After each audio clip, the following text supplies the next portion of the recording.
This is Shauna with Inspire Growth, and this is sales tip number 27 in a series for financial advisors to increase their sales acumen. So, are you one of those people who oversells, overtalks, overexplains? It's something that's really common, especially when you're an expert in a specific area like investment management or financial planning. We tend to get excited when we get the opportunity to showcase our knowledge or to talk about a specific area that we're excited about. Now, this sales tip provides 3 ways that you can keep yourself in check, because by over talking, overselling, over explaining, it really doesn't help you as far as the sales process and your ability to convert that lead to client. In some cases, it can be annoying. It can help make it so that you're not connecting as quickly. It can scare people. You can lose them. It can actually make the buying decision more difficult for your investor or for your prospect.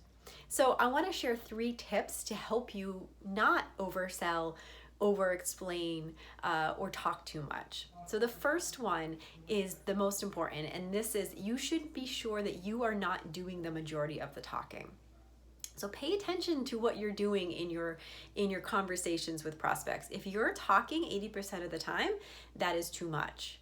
Okay? You want to be, ideally it's 50-50. It may be more them than you in the very beginning, in the very first conversation. The prospect should be talking more than you. You should be guiding with questions. The second meeting, you will certainly be doing more talking as you're explaining your process and recommendations and answering any questions they may have, but you should not be doing the majority of the talking, really ever, unless you're educating them, unless you're giving a presentation. So that's one. So pay attention and try to keep it 50-50 as far as how much you're talking versus your investor, or ideally your investor's talking even more. The second tip is to be intentional about what is the 1 or 2 most important things you want them to walk away with. And you certainly should go into the meeting prepared with what are those 1 or 2 things that are your top priorities. And initially it may just be that you are credible. That may be the most important thing that matters, that you've connected and you're credible and you can solve their need.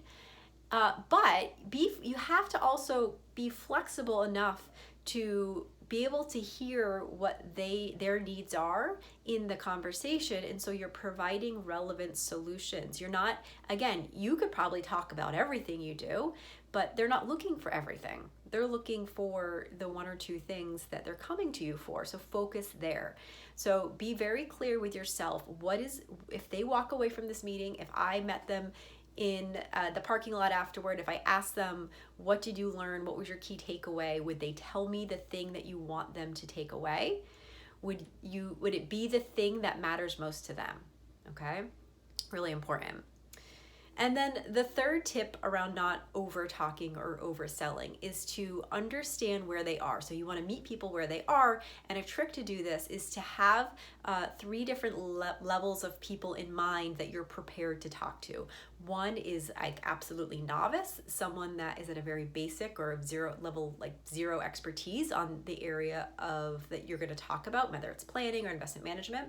So actually think about someone in your life that is at that level, and be prepared as you're practicing and thinking about, how would I explain our process, or how would I explain our views on opportunity or threats in the market to someone with a very zero or very basic level of understanding of the markets. So for example, that might be, in my case, that might be, my mom, when it comes to selling, she doesn't know really much of anything about selling. And so I would start at a basic level with her, versus someone who's a novice, or an intermediate level, kind of in the middle.